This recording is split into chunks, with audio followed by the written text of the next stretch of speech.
Hey, what's up guys, Stella from Ather Gaming, and I'm back with you guys with a brand new deck file. But before we get into that, guys, I want to give a huge shout out to our sponsor as always. So shout out to Cartomagica. Check them out in the description. While you're down there, be sure to check out our Discord link and our Patreon link.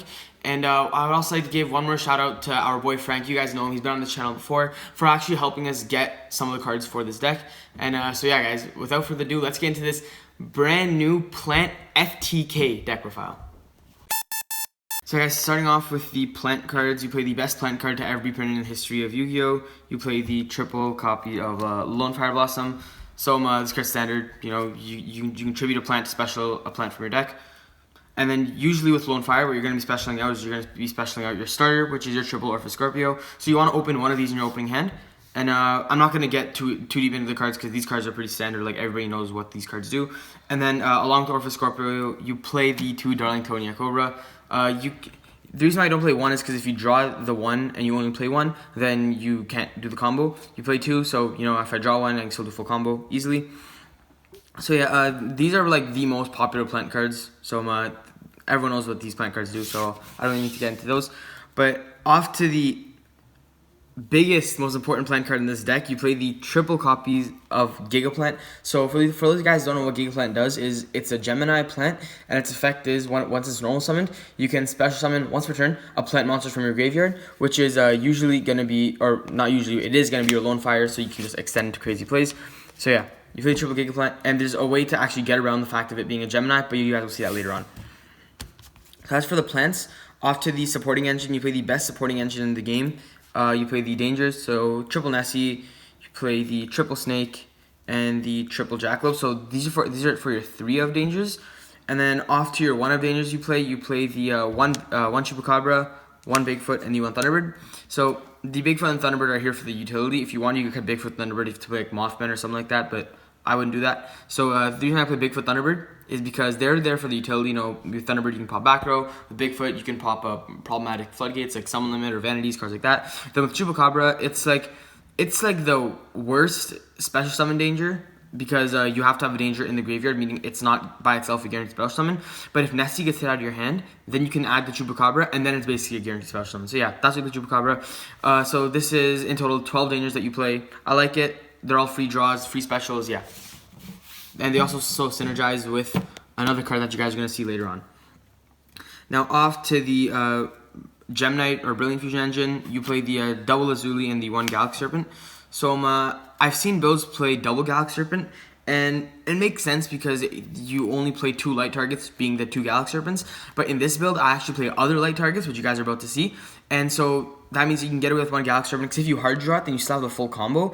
Because what you normally do is you would send the Lazuli and the Galaxy Serpent, then Lazuli back the Galaxy Serpent. But if you hard draw it, then you just don't activate Lazuli's effect. It's fine, you have full combo anyways. Yeah, you guys will see the combo later on. But yeah, so I just play 1 Galaxy Serpent, 2 Lazulis.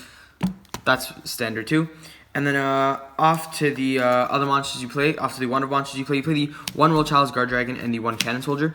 So it's an FTK, and Cannon Soldier is how you're gonna pull off the FTK. You just keep looping cards that you will see. And then with Royal Child's Guard Dragon, you summon this off because you play the Synchro Ib. So Royal Child's Guard Dragon is just going to be your free Guard Dragon plays. And you play 1 Royal Child's Guard Dragon because, usually, it's like, if you play 1 Royal Child's Guard Dragon, you draw it, your combo is dead. Except it actually isn't dead, because if you do happen to draw it, then you just ditch it off your Orphan Scorpio, and then you get it in the graveyard, and then you can still do the full combo because the Synchro Ib can special Royal Child from the grave as well. So yeah. Also, another reason why Royal Child's Guard Dragon is really, really good is because this card also happens to be a normal dragon as well as being a light tuner. So it's a normal dragon light tuner, which is literally the perfect card for this deck, because it can get revived, you can special it under the Guard Dragons, you can synchro with it, you can do everything with it. So yeah, so that's for those monsters. And off to the spicy monsters that we decided to play.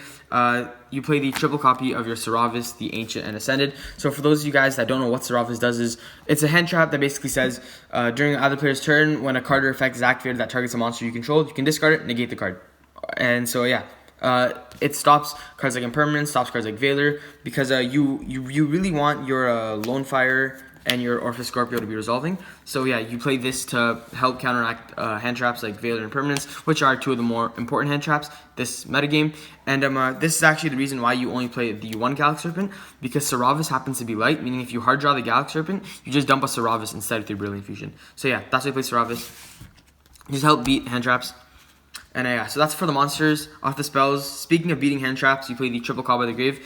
And I know that you play Dangers, and Call by the Grave usually isn't good with the Dangers, but in this deck you have to play Call by the Grave because you use the Dangers more as like stepping stones and almost like to bait hand traps and whatnot. But the Call by the Graves is once again to ensure you want your Orpheus Scorpio to be resolving, you want your Lone Fire Blossom to be resolving, so you play Call by the Grave for that. Cards like Ash, cards like Veiler, cards like Ogre on the Orpheus Scorpio, literally just any hand trap gets stopped by this. And the one hand trap that this can't get, which is Impermanence, this card stops. So yeah, you play 6 cards to counteract hand traps, really good.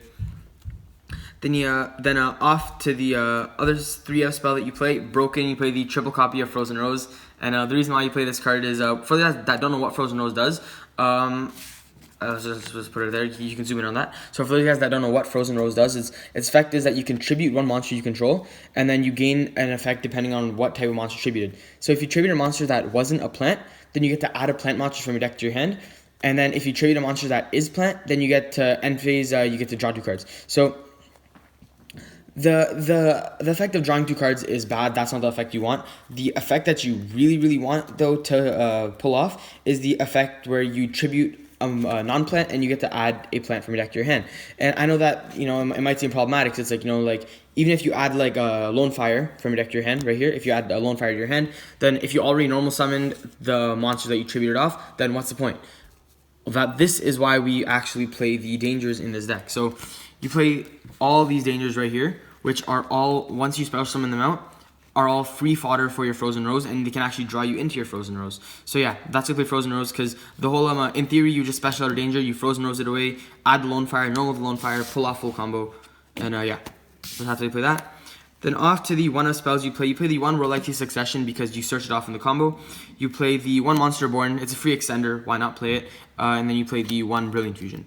So if you guys want, you can actually cut Monster Born for a World Legacy Guard Dragon, the continuous spell that revives a level 4 lower dragon from grave. You could play that instead because if you hard draw the World Legacy Succession, then you have nothing to search out with your Synchro Ib. So you could play the World Legacy Guard Dragon for that. Personally, I find that Monster Born is better though, because Monster Born revives anything, and you hard draw it and you just play through so much. It's really good if you have to play those. So yeah, guys, so that's it for the main deck. It's 40 cards standard because once again, you want to see your Lone Fires and whatnot. And yeah, so off to the extra deck, starting off the links. The link 1, play the 1 Pisty. You don't play LP in this deck, and you guys will see why. But you don't play LP in the deck for actually the main reason being that you don't play any dragons to special out of the deck or out of your hand. So you play the 1 Pisty instead, and you guys will see in the combo why you play the Pisty. So that's for link 1s. Then for link 2, you play the 1 Agripane to go along with the Pisty. So yeah, Agripane, really good card. It's probably one of the best guard dragon. I would say it's the best guard dragon monster. Being able to special out any dragon from your extra deck is really busted. So you play that. Then off to your other link 2s, you play the 1 Rome Seraphy Jasmine, you play the 1 Heretic Seal of Heavenly Spheres, the 1 Beat Cop, and the 1 Nightmare Phoenix. So Nightmare Phoenix you don't make in the combo, but it's here for utility. And then Beat Cop, Heretic Seal, and Rome Seraphy Jasmine, you play all those for the FTK. Beat Cop can be any link 2 you want. Like it could be a Landfall Linkus, it could be an Underclock Taker, whatever you want. Just that Beat Cop happens to be the best one because it has an effect that's really relevant. And you play the Heretic Seal. Once again, Heretic Seal doesn't have to be Heretic Seal. It could also be a Triple Burst if you want. It's just that Heretic Seal has better pointers than Triple Burst, and you can also summon it under the Guard Dragons that lock you out of everything but dragons. Then the 1 Jasmine, you play this for the FTK because you end up tributing a monster at points 2 to bring out your Lone Fire. So yeah. That's for the link 2s. Off the link 3s, you play the 1 Zephyr Metaltron. You play this for its pointers. That's it. The only reason why you play it is because of its pointers. Yeah. Its effect's really irrelevant. Then you play the best link 3 in the game, the best generic link 3 at least. You play the Nightmare Unicorn. Once again, you play Unicorn, you play Phoenix. You don't make these in the FTK. You make every other card in your extra deck except these. And that's why I like this build, the Cannon Soldier build, as opposed to the other build that you guys might have seen, the build that plays the Chronomaly Atlantis. Because if you play that build, then you end up incorporating too much extra deck room, and you don't have room to play your Nightmare Phoenix and your Nightmare Unicorn, which are really, really crucial going second. So yes, so you play these. Like I said, these are the only cards that you don't make in the FTK in your extra deck, which is really good because that means that when you go second, you still have cards to break your opponent's board. Then you off to the last Link monsters you play. You play the 2 Link 4s, the 2 Saryujas. You don't really ever resolve the draw effect off the Saryuja unless you happen to get out like a random Dangerous clogging your board. Then you resolve the draw effect. But because the first time you make Saryuja, you make using 2 monsters. The second time you make Saryuja, you make using 3 monsters, meaning you don't resolve the draw effect during the combo. But you can if you happen to get out another monster on board. But yeah, that's what you play 2 Saryujas.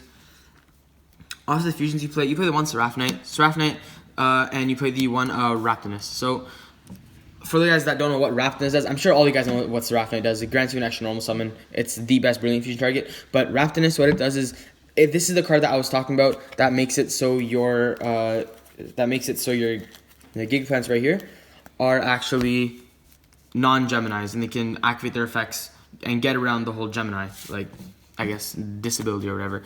So you play the Raptinus because for the guys that don't know what it does is you can it makes it so all Gemini monsters on the board are treated as effect monsters and gain their effects. And I know that you guys are probably asking, how are you bringing out this card? Once again, this is why I play Agrippine, because Agrippine specials it out. It happens to be a dragon, really, really good. Yeah, that's why you play that. Then off the 2 XCs you play the 1 Beatrice and you play the 1 M7. So you play the Beatrice and M7 because Beatrice ends up actually dumping your Cannon Soldier in the combo. So you'd go Beatrice, you would dump the Cannon Soldier, and then you'd go M7 to bounce Cannon Soldier back to your hand. So yeah, and then you just combo off from there. Really, really good cards. You have to play them. And then the last card in the extra deck that you play the 1 Synchro. You play the 1 Synchro Ib. I was talking about this card earlier in the deck. It's really, really good. You end up searching out your Succession. You end up specialing out your Royal Child's Guard Dragon. Go into your Guard Dragon plays. Do all that fun stuff. Yeah, you play this standard. So that's it for the main and extra deck, guys. 40 in main, 50 in extra deck, really standard. Now let's get off into the 1 card FTK combo. Yeah, guys, so the FTK is Orpheus Scorpio or Lone Fire or Frozen Rose, whatever, and any other monster. In this instance, I'm going to show the Royal Child's Guard Dragon, just to show you that even if you do hard draw it, you're fine, your combo's all live, all good. So you're going to start off by going normal summon your Orpheus Scorpio, activating its effect to ditch your Royal Child's Guard Dragon to the graveyard, and you're going to special out of your deck your Darling Tonya Cobra. Cool. You're going to activate your Cobra's effect to add your Brilliant Fusion. So your hand's right down there. So yeah, cool. So now you're going to proceed to link off these two into a Aroma Seraphie Jasmine. This is why you play the Jasmine, because really, really busted. So yeah, so you're going to bring up the Jasmine right here. Cool.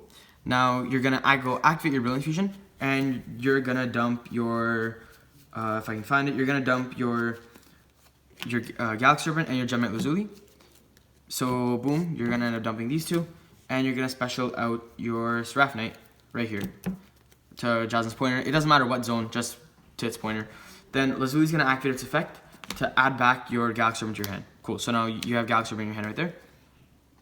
Now you're going to use Seraphite's extra normal summon to normal summon your Galaxy Serpent. Alright, and you're going to use Jasmine's effect now. Now that Seraphite's dead to you, you're going to tribute off the Seraphite, and you're going to special out of your deck your Lone Fire Blossom. Cool. Now you're going to go Synchro using your Lone Fire and your Galaxy Serpent, so that's a level 2 tuner and a level 3 regular monster, into your Synchro Ib.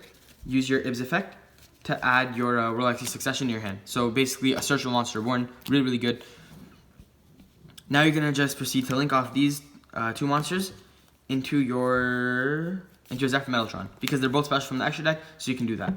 Now you're going to use your Ib's effect to special summon out your Royal Child's Guard Dragon, either from your graveyard or from your hand, whatever. Sorry, either your graveyard or from your deck, whatever. If you happen to hard draw it, then it's going to be from the graveyard. And now you're going to go link off your Royal Child's Guard Dragon into your Guard Dragon Episty. Cool. You're going to go activate your Pisty's effect to revive your Royal Child's Guard Dragon. And now you're going to go link off your Royal Child's Guard Dragon and your Zephyr Metaltron into your copy of Saryuja. Alright, cool. Now you're going to go activate your Royal Child's Guard Dragon effect in your graveyard to banish itself, to special summon back your Galaxy Serpent to the Pisty zone, or really any zone that a Link monster points to. Now you're going to go link off your Galaxy Serpent and your Saryuja into your Agrippine. So far guys, this is really, really standard. I haven't done anything crazy. Now you're going to use Agripin's effect to special out the most busted card in this extra deck, your Super Alloy Beast Raptinus. Cool, so now you have this. And now you're going to link these two away into your Hermetic Seal. So you can either play Hermetic Seal, Chill Burst, whatever one you decide to play. It's all good, it doesn't matter. Now you're going to activate your Relucti Succession to revive from your graveyard the Lone Fire Blossom that you had specialed out with your Aromatherapy Jasmine.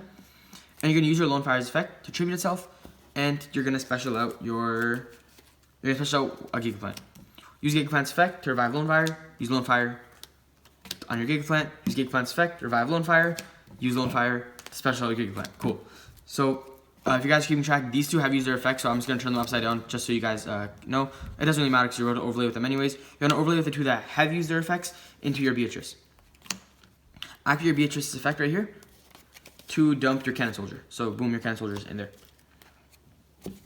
Now you're gonna activate your Giga Plant's effect to revive your Giga Plant from your graveyard. So you can just summon that there. So remember, this one has used its effect now. And you're gonna turn your Beatrice and your Hermetic Seal into your B cup right here. So this one has used its effect. Now you're gonna use this Giga Plant's effect to revive your other Giga Plant for your graveyard. So this one hasn't used its effect. Now you're gonna overlay these two into your M7. You're going to activate your M7's effect, and you're going to choose to bounce your Cannon Soldier from your graveyard back to your hand. Cool. So now you have Cannon Soldier in your hand. And now you're going to go use your Giga Plant's effect to special out your Giga Plant from your graveyard. I'm sorry, so boom. Okay, so this is your board. Now you're going to go link off your M7, your Beat Cup, and your Giga Plant. So 3 monsters with different names into your Saryuja. Cool. Now you're going to use your Saryuja's effect because you made it using 3 monsters with different names to special out your Cannon Soldier from your hand. And guys, this is where the loop starts happening. You're going to activate your Giga Plant's effect to revive Giga Plant from grave. And then you're going to activate this Giga Plant's effect to revive the other Giga Plant from the grave. Now you're going to use Cannon Soldier's effect to tribute off the Giga Plant and the other Giga Plant. So that's 1k. And you make sure that you tribute off the ones that have used their effects. Now you're going to use this Giga Plant to revive a Giga Plant. And you're going to use this Giga Plant to revive Giga Plant, Cannon Soldier to tribute these two off. So that's 2k you dealt. And you're really just going to keep pulling off that loop. You're going to keep tributing. You're just going to keep specialing and tributing, because Giga Plants can just keep recycling themselves until you end up burning your opponent to death. And at the end, you don't even have to revive Giga Plants.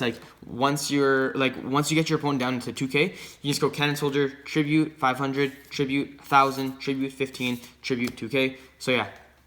Guys, so that's the FTK. So with not with any two cards, but with any of your plant starters plus any other monster, you end up just killing your opponent as long as you go uninterrupted. And even if you do go uninterrupted, you play a lot of cards to counteract the untraps. So yeah, guys, that's for deck profile. This has been Thala from Ather Gaming, signing out.